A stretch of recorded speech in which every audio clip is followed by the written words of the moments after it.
business professionals, business practices, and fascinating individuals to get an insider view of how America works. 10 to 11 a.m. on America's Web Radio. You're listening to America's Web Radio on the AmericasBroadcastNetwork.com. Thank you for listening. Hello, ladies and gentlemen. I am Roger B. This is America's Web Radio, and you're listening to Locked and Loaded. This is the show where we talk about guns, we talk about weapons, we talk about firearms. And occasional knives. And we also talk about accessories related to guns, related to weapons, related to firearms. And we also talk about politics related to, you guessed it, guns, weapons, and firearms. Especially when I sit here and hang out with you sometimes. I can't help myself. That's right. It's easy to throw down when it comes to talking about guns. Oh, my God. Well, here we go. Firstly, I have to take a few minutes, maybe more than a few, but I have to discuss upcoming in a couple days is the July 4th holiday. And I have to take a few minutes to talk about this because it's just a couple days away, and it seems a perfect time to discuss what made July 4th possible. What made American independence a possibility? I mean, without this, there's a few factors. One factor in particular, which I like to discuss, that made American independence possible. Yeah, you guessed it. Guns, weapons, firearms. And having those guns in the hands of the people who made American independence possible. They actually picked up these guns and used them to fight for their independence from Britain. Now, you may wonder, why did they do that? How awful is that? Why did they have to use guns? That was the only way to fight for the American future. Oh, Victor, we have a question. Me. Go, Victor, go. Gee, so we could shoot back? Exactly. Because, I don't think that the British would have played a game of rock, paper, scissors to give Americans their independence. Nope. And Palestinian ammo would have had no effect against the British. Yeah. In fact, just the fact that these people had the attitude that they wanted to be free was not going to be enough. They had to have guns. Because, the British had a standing army. They weren't going to just lay down and walk away. Maybe we could have a sign posted. No British loyalist allowed, and they would have just left because they obeyed the sign and they would have left the country. Yeah, kind of like how no gun zones work. We could have just put up no British zones. Yeah, British free zone. The entire country is a British free zone. Yeah, because it works so well. Yeah, I'm pretty much thinking we would have had to have the guns. The future needed the guns, and it needed the ability and the skills to use them as well. And Roger, at that time, we didn't have a Democrat president who was willing to, sell out our future? Well, we didn't have a Democrat president that was willing to round up the British and put them in internment camps. Like that Democrat president did to some Japanese you're right. people. Yeah, look at that. Yeah. But I digress. Yeah, well, now we have a president who's usually standing on the side of the Second Amendment. There's been a few exceptions here and there, but overall he's been good for the gun buying and gun owning public, which should be every able-bodied person in America who believes the right way. But anyway, okay. Now here's a little question I'm going to throw out there because a lot of people know this already. If you know, don't shout out the answer. But if you don't know, I want to ask you, how many people or what percentage of people of the colonists do you think actually actively participated in the American Revolution? I want to know how many people you think picked up a weapon or served actively in some capacity declaring that they wanted to be free of British rule. And in these newly formed, soon-to-be United States military units, I wonder what percentage of people made these up. That's what I want to know. Just stated that you wanted to be free of British rule was not enough to get them to leave. We're going to have to do more than that. That is why everyone who signed the Declaration of Independence did so knowing full well that failure to win their independence would mean their deaths. You mean that I couldn't just get a protest sign and get a group together, put a couple of masks on my face, and demand that the British leave? Yes, and make them say, I'm in my safe space, you have to go away. Right, I couldn't demand a cry closet and make them go away. This is back when men were men, women were women. And the sheep were, no. That's Australia. But yeah, they signed this knowing full well that if they didn't succeed, they would either have to be on the run for the rest of their lives or they would be captured and eventually hung, shot, killed in some way by the British when they took back over. But these men and women had the faith and they had the ability to defend themselves and their fellow countrymen. Now, I don't know the percentage of people who believed in American independence, but I know the actual number. We're going to come back to that now. The actual number of people, in case you were guessing, I've heard guesses 10, 15, 25, 35%. It was 3% of the colonists were actually actively involved in fighting the American Revolution. I was about to throw my hand up again. Yes, it was a very small 3% minority of the people. In fact, that's actually a big thing now. You'll see the Roman numeral 3 with a percent by it, meaning that's all it takes to make great changes. And at this time, you got to realize, this was 3% who fought for independence. And what they had is what I'm going to call, I'm going to call this a forget you attitude. Now, there's a guy named John Goodman, the actor. He's actually in a scene in a movie called The Gambler where he talks about the forget you attitude. Of course, he uses a little more colorful language than I'm going to use today, so I'm just going to stick with forget you. Keep it clean. And he talks about the attitude of Americans back in the 1700s, what they did and how giant a move it actually was, because people don't realize at this time, here you're going to go against a country that has a standing army. The colonists said, forget you. They had one of the greatest navies to ever sail the seas to this day. And the colonists said, forget you. The British were some of the most prolific conquerors of all times. And the colonists said, forget you. Well, we're going to go to a break, and we'll be back in a few minutes.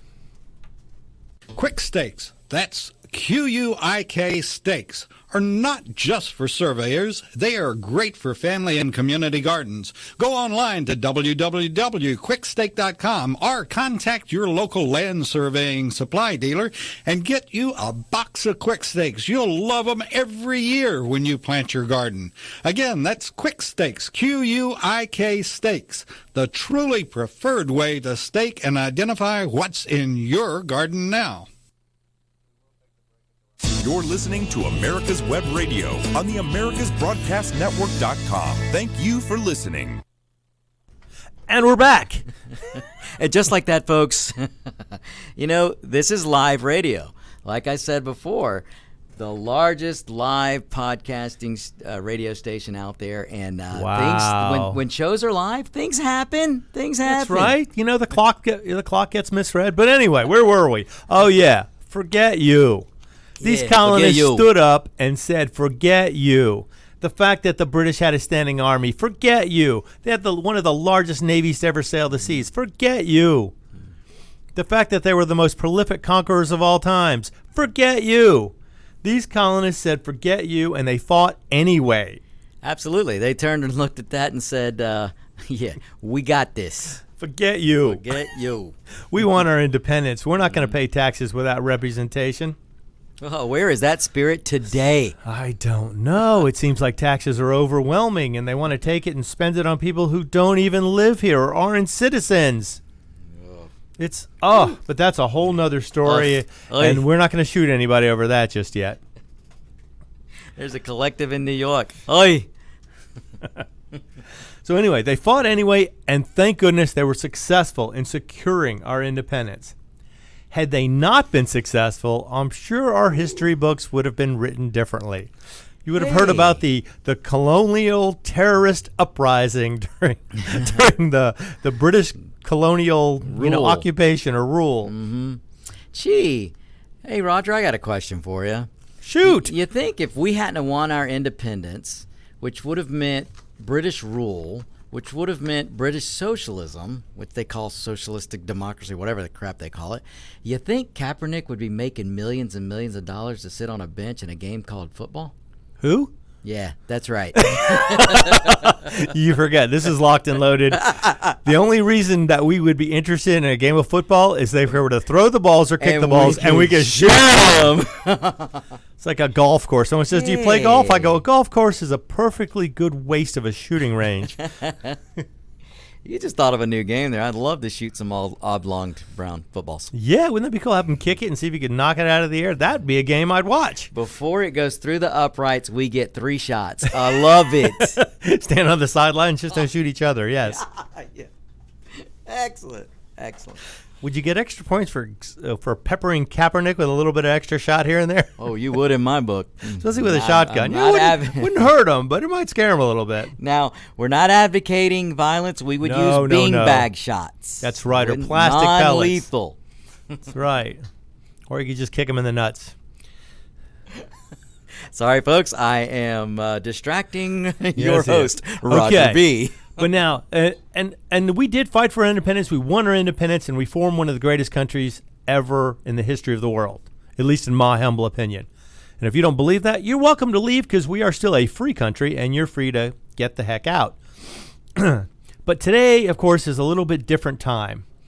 And it seems kind of weird, but a lot of people today are talking about a second revolution, because some people honestly believe our differences are too great to reconcile, that we're too far apart. We cannot come to an agreement anywhere in the middle.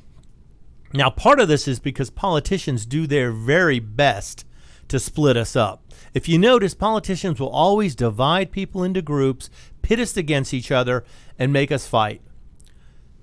But you know what? You don't see American refugees. They don't go to other countries. We dust off our guns and we get to work. Now, I'm not saying it's time for that yet. Right now, I think we have not gone too far. I still believe our system works. Now, you should always keep your guns dusted, clean, and in operating order. Let me not, diminish any of that. But I have to say the system still works, and voting is still the greatest revolution that we can have. It's not easy, and it takes great self-control, especially when you're discussing politics with anyone who holds a different opinion. But just as fighting in a war is not easy either, discussing politics is not. And if you're going to do it, you have to do it smart. You always have to be nice.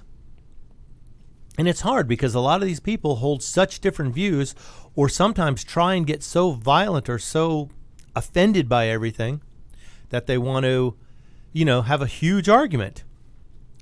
And the idea is to kind of feel them out a little bit. Ask them a few questions.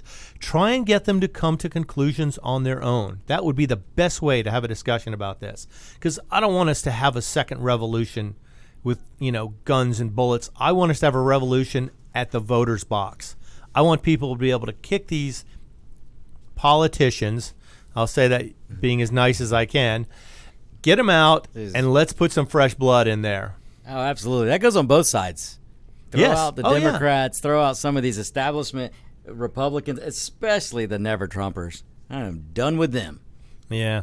And any information you can impart to these people about any subject that'll push them into a little bit more, I guess, American freedom-loving view would be greatly helped in the ideal voting scheme. Push people in that way, especially when it comes to gun rights. That's one of my most passionate areas, and I think everybody who's capable and has the mental capacity to own and the safety required and education to use one properly should have a gun. There's no reason why you shouldn't. Now, if you don't feel comfortable with it, don't want to do it, don't want to get the training necessary, by all means, do not do it. Still a free country, you have the right to choose. However, don't infringe on my right to choose. And I found one of the best ways to help convince people is to ask them questions, see where they stand on things. If they don't like guns, ask them why not. What is it they fear about them? Why do they think they're so bad? And now here's the hard part. You have to have the information to back up any points you're going to make. Because you can't just say, oh, you're wrong, guns are good. It's like you need to tell them the statistics. Give them the facts and the numbers of how many guns are stolen that get used in crime. How many of the shootings in this country are actually police shooting bad guys? Those are numbers that are included in CDC numbers. And it's not easy, but fighting a revolution never is. And right now, our revolution has to be fought on the battlefield of a voting area. You have to start by voting the right people into office. And don't just take the word of somebody who you think is a popular celebrity. All right, we're going to be back in a few minutes again from a second break. You're listening to America's Web Radio. This is Locked and Loaded, and I am Roger B. Perhaps you are struggling to cope with the disease of addiction. If not, you probably know a family member or friend that needs help in battling the cravings and the personal and professional damage done by the effects of drugs or alcohol. Get a pen and paper and be ready to write down the following.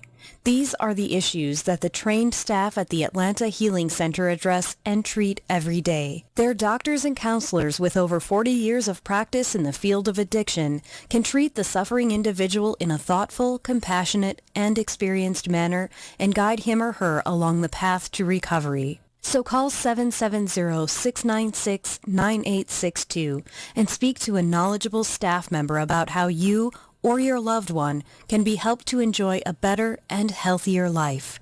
More information is also available on the website at www.atlantahealingcenter.com.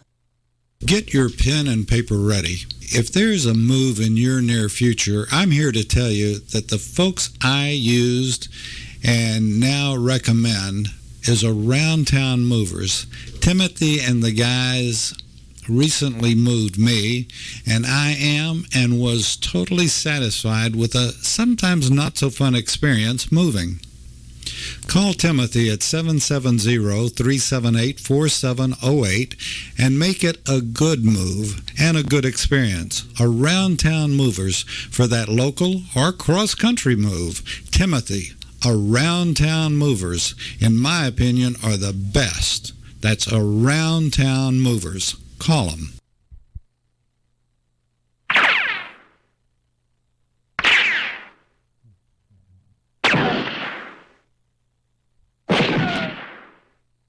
You're listening to America's Web Radio on the AmericasBroadcastNetwork.com. Thank you for listening. Hello and welcome back. This is Locked and Loaded. I am Roger B., and you're listening to America's Web Radio. Now, we're going to get back to this. The revolution we're fighting now has to be fought at the voting booth. Not any other way right now, because I honestly believe this is the system still works. It can work.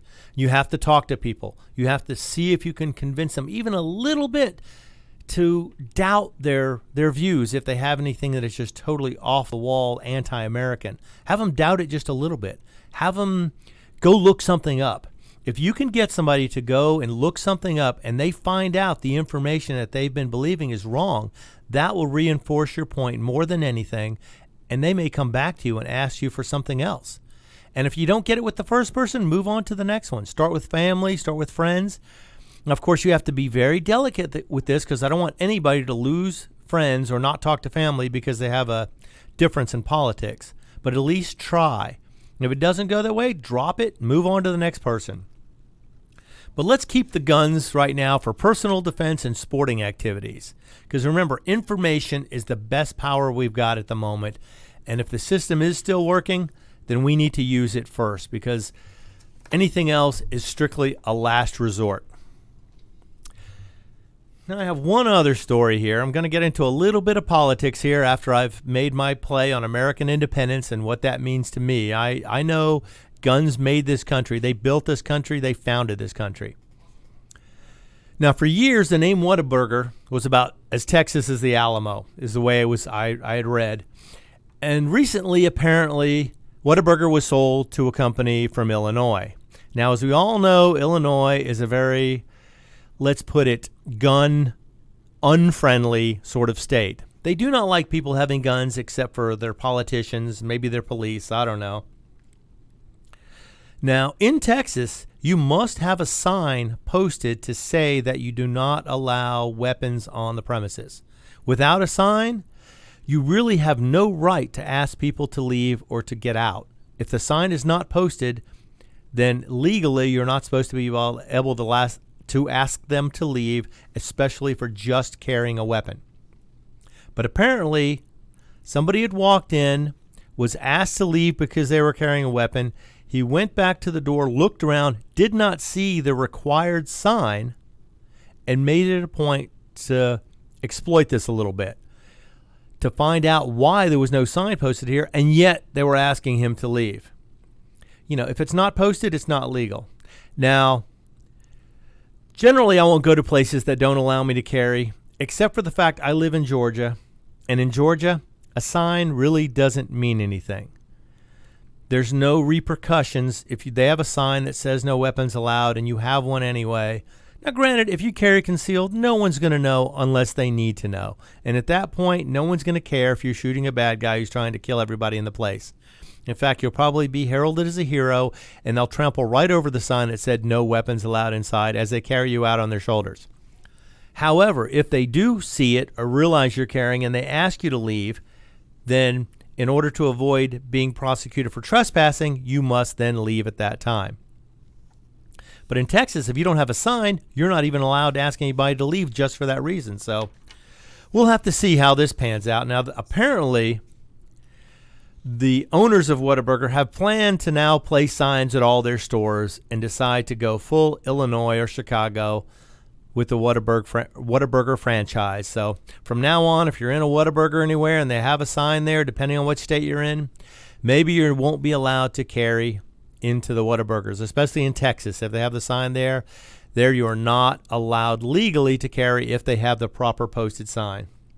So now it's no longer a Texas company. Now they're going to act differently. And I guess that's how people are. Some people are so afraid of things they don't understand. They're so afraid of guns because they've never fired one, they've never touched one, they've never seen one in real life. It's just like when you get in a car for the first time, when you're a little kid, they throw you in this big metal box and drive you around. It probably scares you to death. But after a while, you get used to it, and then you learn to drive one yourself. It's all about what you know. Now, here's an interesting story. There was a jewelry store, Kay Jewelers. They denied entry to their store by a uniformed officer because he was armed. Now, as we discussed before, certain places, if they have signs saying no weapons allowed, you're supposed to obey these signs in certain states. Other states, they can ask you to leave and you're supposed to leave. However, this was a little different. This was not some civilian walking in. It was not a security guard. It was not an off-duty police officer. Now, why he was walking into a jewelry store while he was on duty seems a little odd. Maybe he was just off duty, but he was in full uniform, had a marked patrol car parked in the parking lot, came walking in to either pick something up or get something ordered. But the jewelry store made it perfectly clear he was not welcome in their establishment while he was armed. Now, I wonder if that would change if the jewelry store was being robbed. Would the policeman have to wait outside until the burglars tried to make their escape? Would they ask him to not step into the establishment until after the robbery was over? It boggles my mind that these people actually had the audacity to tell a uniformed police officer he was not allowed to go in their store. Oh, apparently he was on his lunch break while this happened. He was picking up an engagement ring, which apparently he had ordered previously. Maybe he'd done this without his uniform on, in street clothes, so they didn't know who he was. However, it just seems really odd that any store would want to ostracize the local police when they come in to do business with them. It seems so odd. They met him at the door and told him he was not allowed. The store manager told him he was not allowed to wear his service weapon on the premises. So I don't know. You have to consider some of these people and their anti-gun hatred. It goes so far that they would deny a police officer entry into their business just because he was wearing a weapon.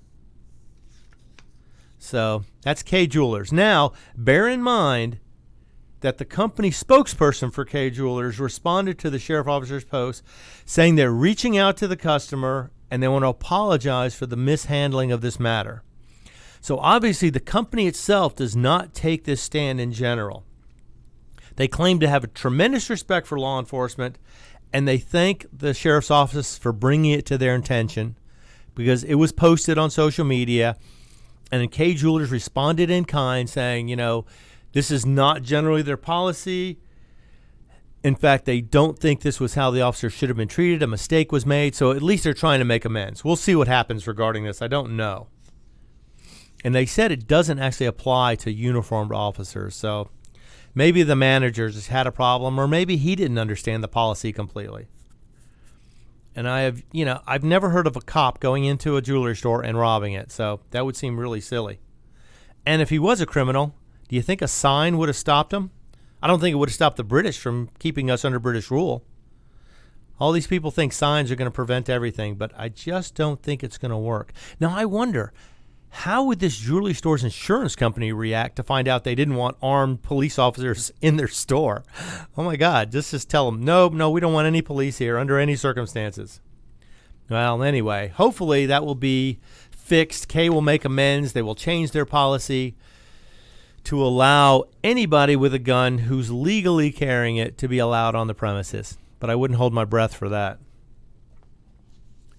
Well, welcome to California once again. I know you Californians, if I have any fans out there, I appreciate it. But you guys have some of the most ridiculous politicians I have ever heard of. And starting yesterday, I believe, yes, July 1st, Californians from now on will have to show ID and go through a background check, wait for it, to purchase ammunition. No more going to Walmart and picking up a box of shotgun shells and walking out with it to the front counter. No more purchasing it without a complete background check. Now, of course, you're wondering, background check? Who does this? Who pays for this? Well, you do. In California, you pay $1 for the background check every time you want to get it done in order to determine your eligibility to buy ammunition. So it's just basically another tax. And you got to wonder, now it's $1 right now, and the policy was not even submitted to any of the gun store owners or places that sold ammunition. They say they're going to get it to them shortly or on July 1st. So I don't know. I haven't been able to find anything about what was being released, if they've added any kind of, exemptions or anything like that. If you already have a weapons permit or something like that, which in California is nearly impossible to get. But so now on, every time you buy ammo, you're going to have to pay $1. Now, I don't know if that's per box or per background check, and you can buy as much ammo as you want once you get the background check. But you basically have to go through a gun background check to buy ammunition.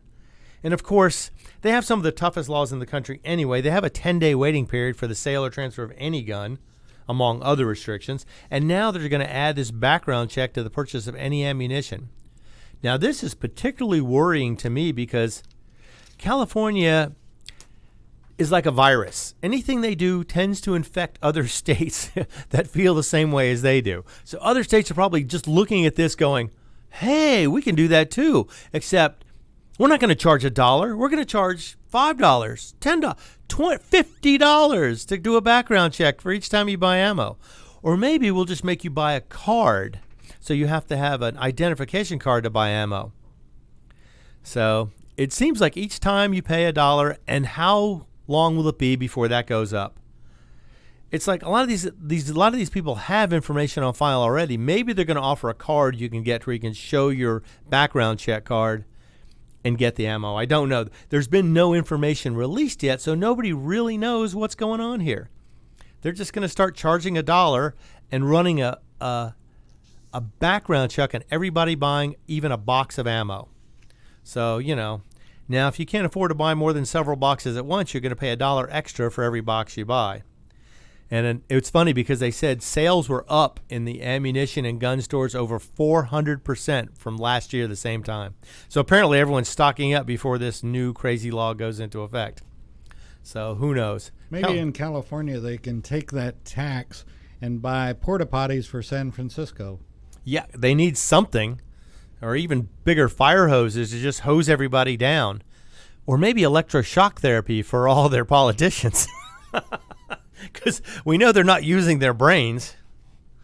Or maybe they are. You wonder, do they have they're trying to get a back way to gun control, a back way to take control of all the citizens. It scares me to think that these people want to be the only ones who have all the guns.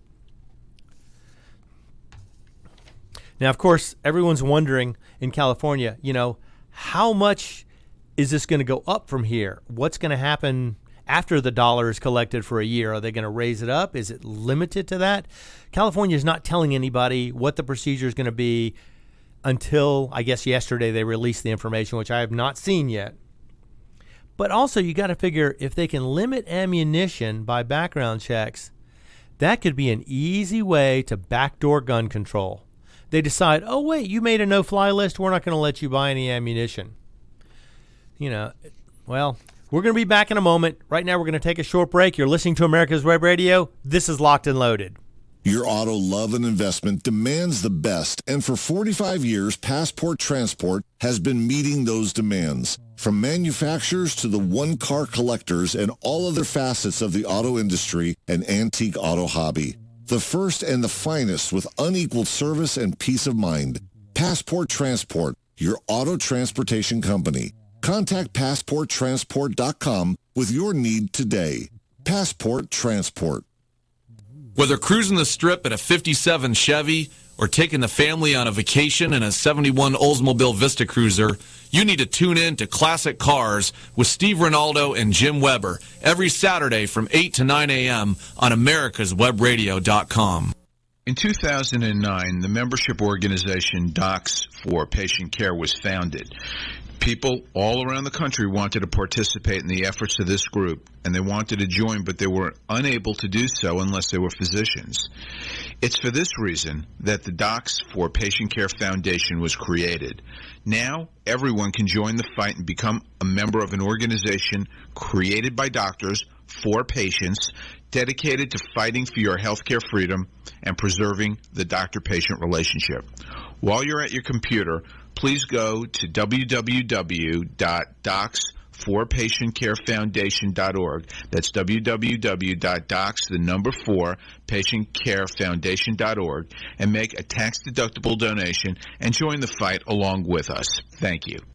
You're listening to America's Web Radio on the AmericasBroadcastNetwork.com. Thank you for listening. And although California, we're back to California again. This is America's Web Radio. This is Locked and Loaded. And California has made the news yet again. We're talking about their ammunition background checks. Now, people are wondering, will this stop any people from getting ammunition who shouldn't have it? I mean, there's states to the left. Well, no, there are no states to the left because they're as left as you can get. Ha! But no, there are states all around them that sell ammunition without any background checks, at least for now. People can go to Arizona, they can go to Oregon, and they can get ammunition and bring it in. So people who are not able to, or know people who are unable to buy it, would certainly be able to fill up a van or a truckload and bring it into California, sell it out of their trunk or their car, probably for 2 or 3 times the amount it normally sells for, to anybody who either didn't want to undergo the background check or was unable to pass it. Now, granted, you could say the same thing with guns as well. People could bring guns into the state as well. But with the ammunition, it seems like if you just didn't want to go through the background check, you could bring it in from out of state, which, of course, according to the new California law, is still illegal. So we'll have to see how this goes. And, again, how far will they go with this? Because, to me, ammunition is just a backdoor way to have gun control. So we'll see after July 1st. After yesterday, they should have released some information. We'll see if we can get that for the next time. But now, in a most unusual turn of events, I'm going to California for a good story.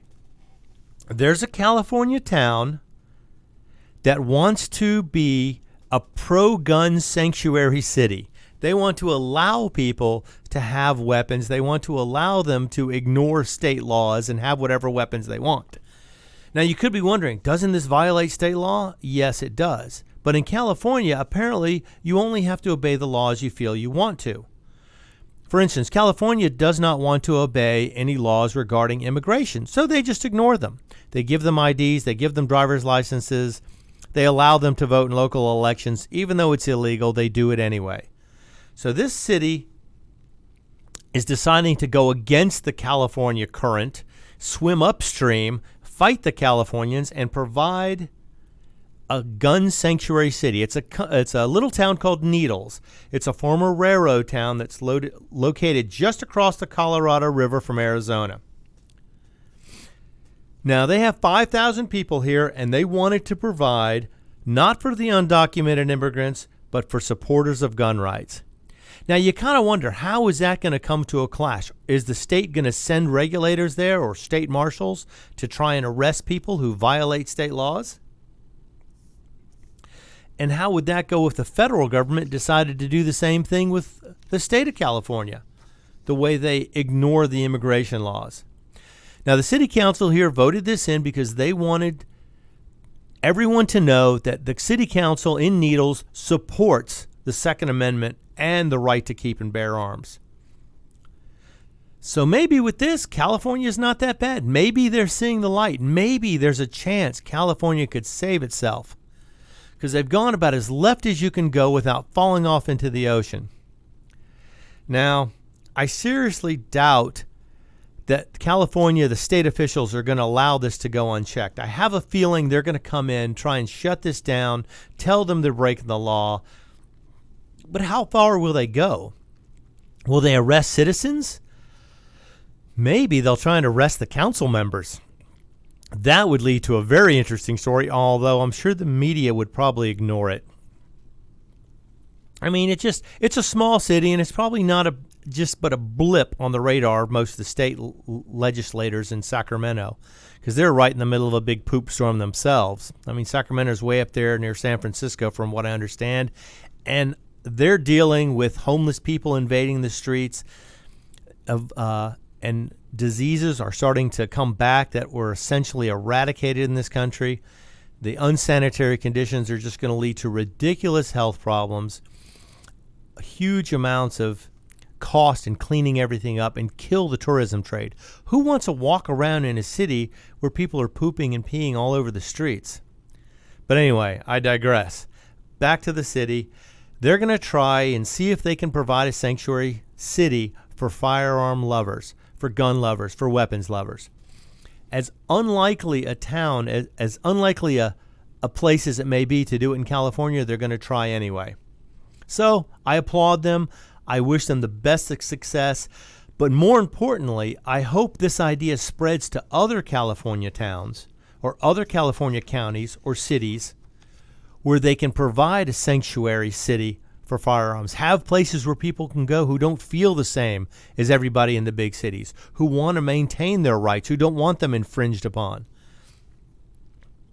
Now, I have to say, this gives me some hope. Maybe, possibly, this could be a way for California to turn things around. Now, granted, 5,000 people in a state of millions is not going to make a huge dent, but if they just get mentioned, if people know it's there, if other counties and cities will see this, maybe we can turn this around. Maybe California is not too far gone. Although I have to admit, I really have my doubts. I don't think they're going to pull this off. I don't think they're going to come out of the poop hole that they're sitting in. There's no other way to put it, folks. They are in a world of hurt right now. But, hey, they're going in debt. They're drowning in poop. I don't know what they're going to do. Maybe they'll just burn everything and start over, because it'd be nice to have some coastal land that wasn't ruled by a bunch of morons. But right now, the hero of the week, my hero of the week, is the president of the Philippines, President Rodrigo Duterte. I'm sure I'm mispronouncing his name, but if he hears me, he can call me. He announced in mid-June that he's got plans to reduce gang and drug violence by reducing the crime, and he's going to do it by arming the local community leaders. How amazing. This guy actually understands what's going on. You don't get rid of crime by disarming citizens who can fight it for you. These leaders are known as barangay captains and have been unwilling to report gang and drug violence in the past because they're afraid of violent repercussions from the very gangs and drug dealers that they're reporting. So basically, the drug and gang leaders had a hold on the whole country. People were afraid to report them. They were afraid to talk against them because they had the capability of committing violence on these people. Now, after consulting with the police and intelligence agencies in his country, the president announced he was considering the bold move to provide the community leaders with guns. There are 42,000 barangay captains that would be eligible for the free or private purchase subsidized guns. And this is from Martin Dino, the Interior Department Secretary, who is responsible for all these community leaders, the barangays. And the condition is that the barangay captains should fight drugs and crime. And if they are doing something wrong, they could be shot. So this is interesting. Imagine providing 42,000 people in a city or a country the size of the Philippines with weapons who have the right to use them to enforce the law, to stop drugs, to stop crime from going on. Could you imagine if people in the United States would enforce their armed citizens to act the same way? Now, it seems weird to Americans probably that a police can execute you without any charges if they catch you committing a crime or dealing drugs. But you know what? What better way to have a deterrent than if you're caught dealing drugs, you stand a chance of getting shot by the police? Now, of course, in the Philippines, the crime rate has been rising substantially, has been getting out of hand, and this may seem like an extreme move, but you know what? Good guys with guns are the only guys who can stop bad guys with guns. So I applaud the president of the Philippines. Hero of the week to me. He's going to make the community safer by providing guns to people who will use them in the best possible way by stopping crime. Now, talk about crime. We had the Democratic presidential debates last week. Now, I do have a couple of things to mention from that. Like there was a hot mic moment. I think we picked up on this. One of our reporters from the Cartoon Network, I believe it was, or something like that, I can't confirm that, said they overheard Ocasio-Cortez talking to Elizabeth Warren, otherwise known as Pocahontas, asking her, when you were an Indian, did you kill buffaloes to get their little wings? So, I don't know what the answer was to that, but we got a question there. Now, also this week, Trump set foot on North Korean soil for the first time in the history of the modern history in the 60 years since the Korean War at least, and I believe even before that. So Trump crossed the border heading north, and for the first time in forever, Democrats were upset about an illegal border, about a border crossing from the south to the north. I guess that's what it takes. If Trump does it, everybody's upset about it if you're a Democrat. The rest of the world is applauding him as a possible peacemaker, and yet the Democrats are crying he should never go. He shouldn't have crossed the border. He shouldn't have gone in. If they were that upset about people crossing borders, maybe they'd stop the illegal immigrants from coming in over the Rio Grande and possibly drowning themselves and getting their kids incarcerated. Okay, one more thing I want to talk about. There was an attorney who's thinking about bringing a lawsuit against the Virginia Beach shooting, the building where the Virginia Beach shooting took place, because it just revealed that one of his colleagues had considered bringing their gun to work that day. But because of the no-gun policy, they decided to leave it in the car and ended up losing their life because of it. Now, how responsible is somebody who puts up a gun-free zone sign? If they don't allow guns, are they responsible for your safety? Can you sue them if anything happens to you? I mean, they are literally taking away your ability to defend yourself, protect yourself and others. Are they then responsible for your safety? Do they have to provide for it? Can you sue them if anything happens? We'll come back right in a few moments with an answer for that. Well, there probably is no answer, but you're listening to America's Web Radio. This is Locked and Loaded, and I am Roger B. The Docs for Patient Care Foundation is your way to join the fight and become a member of an organization created by doctors for patients dedicated to fighting for your healthcare freedom and preserving the doctor-patient relationship. Get a pen and paper. Write down www.docsforpatientcarefoundation.org. That's www.docsforpatientcarefoundation.org. Go to our site and please make a generous tax-deductible donation and join the fight today. Thank you. Hi, my name is Steve Ronaldo, host of the Classic Car Show on America's Web Radio, talking to you about antique car insurance. In this hobby that I've been part of for years, not all insurance companies and insurance coverage is the same.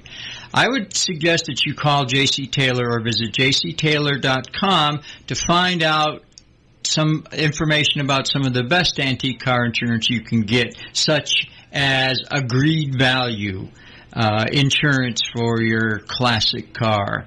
Again, when you get ready to insure your classic, antique, or even your street rod, call J.C. Taylor Insurance or visit jctaylor.com.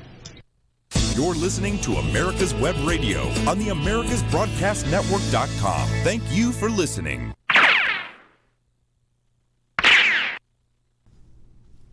Hello and welcome back. You are listening to America's Web Radio. This is the show Locked and Loaded, where we discuss guns, we discuss firearms, we discuss weapons, and the politics and the accessories and the politicians who make this fun to talk about. So we were just discussing whether or not a gun-free zone could be held responsible for your injury or death if you did not bring a weapon into a place to defend yourself, if it was not allowed. Apparently, this is not something that has been decided yet, but probably will be. Well, they'll probably decide against it, I'm sure. But anyway, on to the presidential debate, because that was so much fun to watch. I loved watching the clown car roll out onto the stage and all the contestants getting out and taking their podiums. And of course, one of the number one forerunners, yes, Uncle Joe Biden, he was there, and he is one person who can never be mistaken for an NRA member, as he helped push the 1994 crime bill through. He's an anti-gunner straight to the very core of his being. He hates guns, doesn't want anybody to have them. Well, wait a second. I thought he was shooting off his deck a shotgun or something. Oh, yeah. Just hang the two barrels off the deck and fire your shotgun off the back deck. That'll scare him away. But that's not a gun, right? Or since when is a shotgun not a gun? We're talking about Uncle Joe. I don't think he knows which end of his mouth he's talking out. That's very true. But anyway, he was big into, he wants to promote the use of supposed smart guns.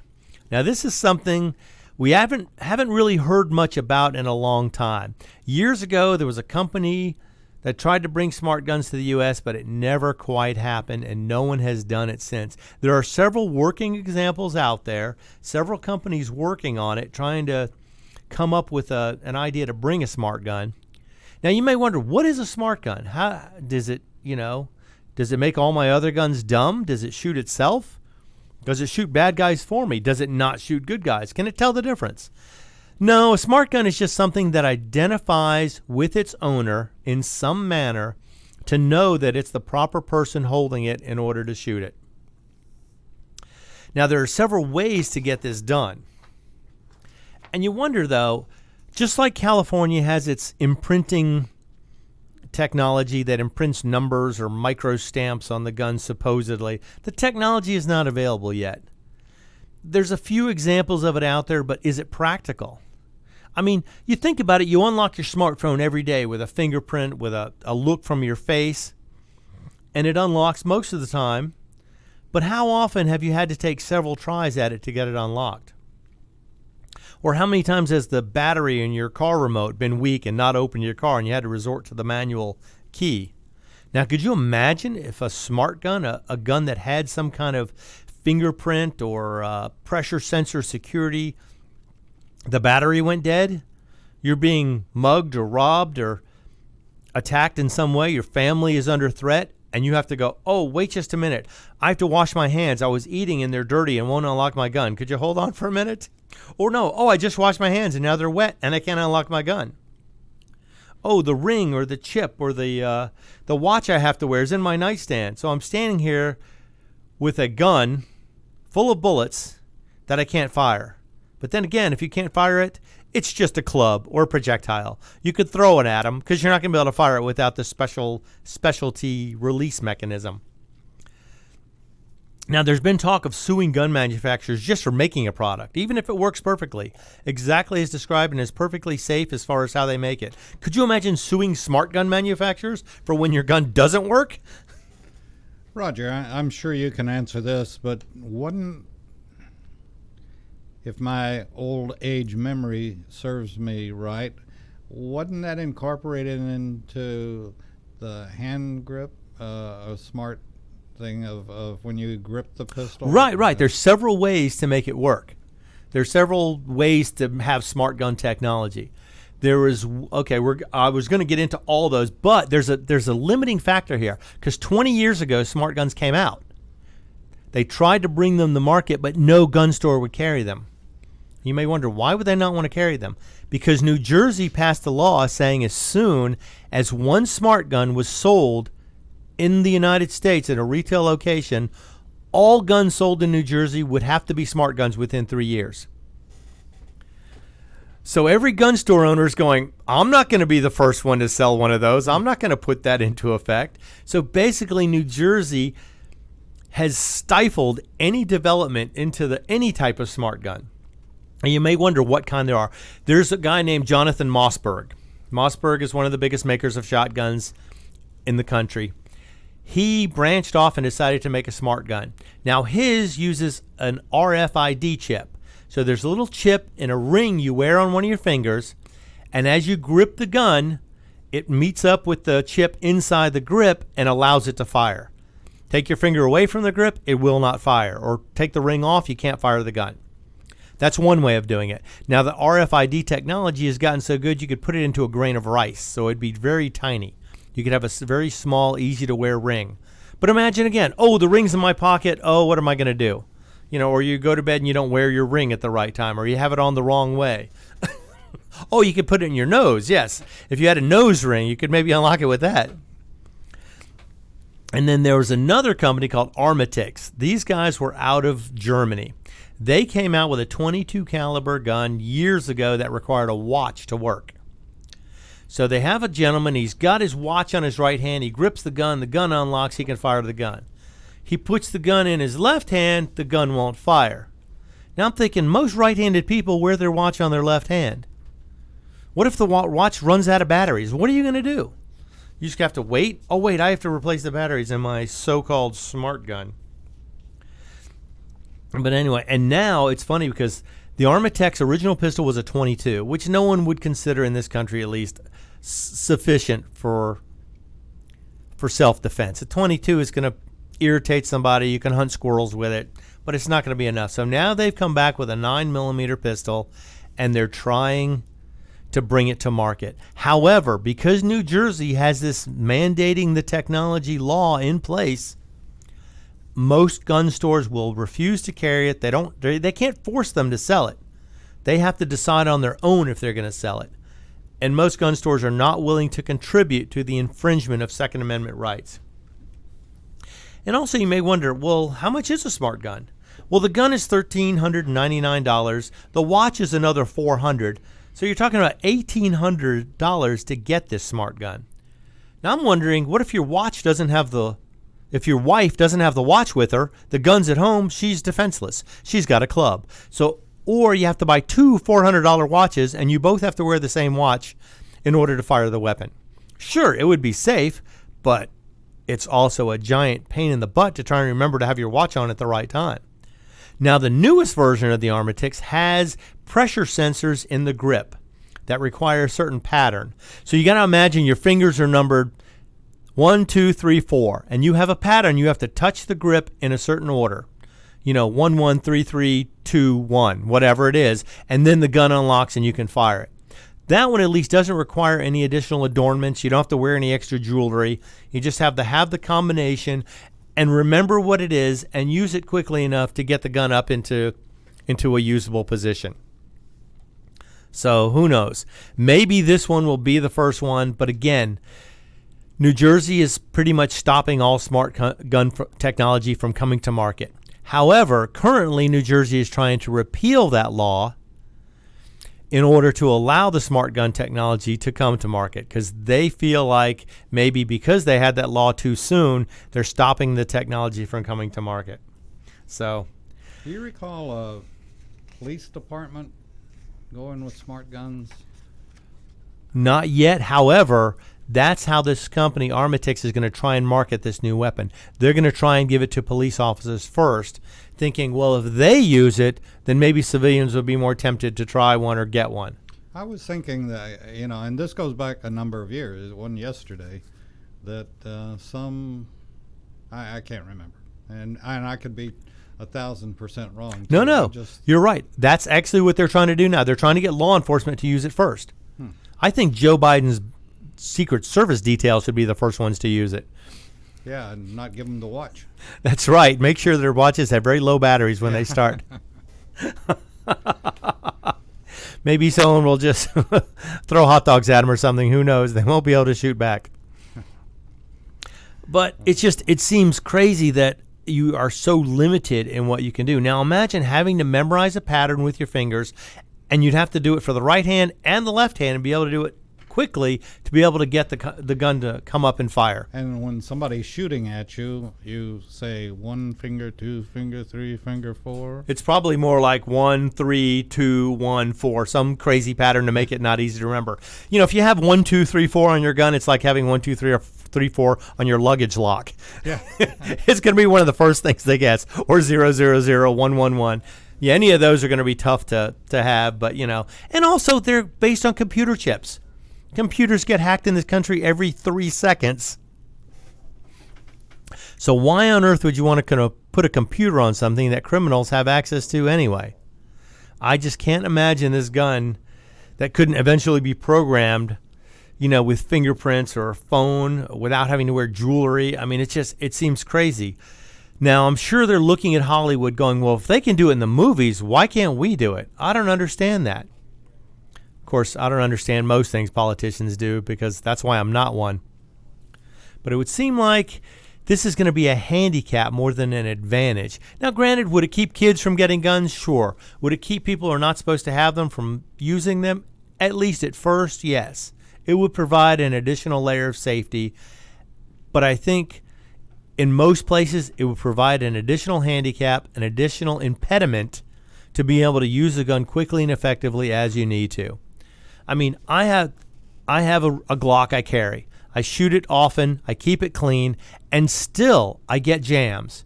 On every gun I've ever owned, I believe I've had a jam, a misfeed, something happened.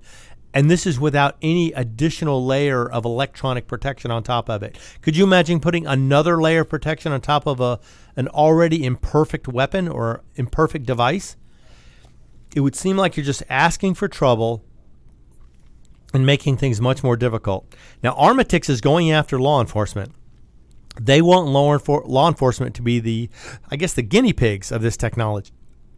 And I can't imagine any police department willing to put their lives at risk on an untested technology, no matter how good it seems to work. Imagine a police shooting goes down.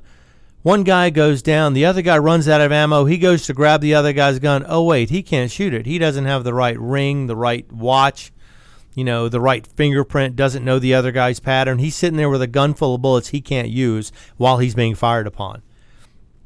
It would seem like an irresponsible thing for any law enforcement agency to adopt something like this, except, of course, for maybe Obama's or Joe Biden's Secret Service detail. If he's so into this, if he thinks this is the wave of the future, I think he should set the example by going first.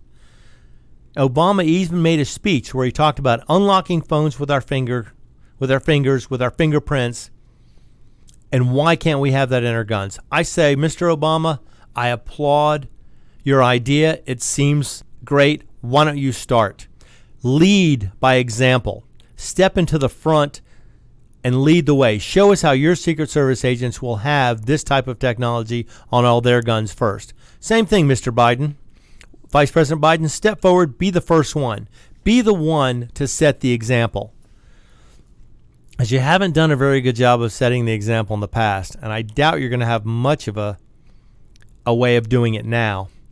But anyway, it's just something to consider that if New Jersey repeals this law mandating smart gun technology, we may see them come to market.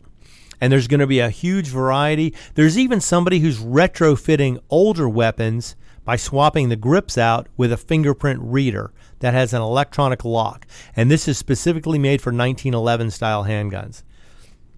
Now, I know most people would not want this. Now, maybe there are families that have kids, or there are families that have, spouses that they don't trust around weapons, or kids they don't trust. This might be something they would have to consider, and they'd be willing to sacrifice the time and the possible issues. Well, that's all the time we have for today. Thanks for listening. I am Roger B. This is Locked and Loaded, and you're listening to America's Web Radio. Hi, this is Steve Ronaldo, host of the Classic Car Show on America's Web Radio.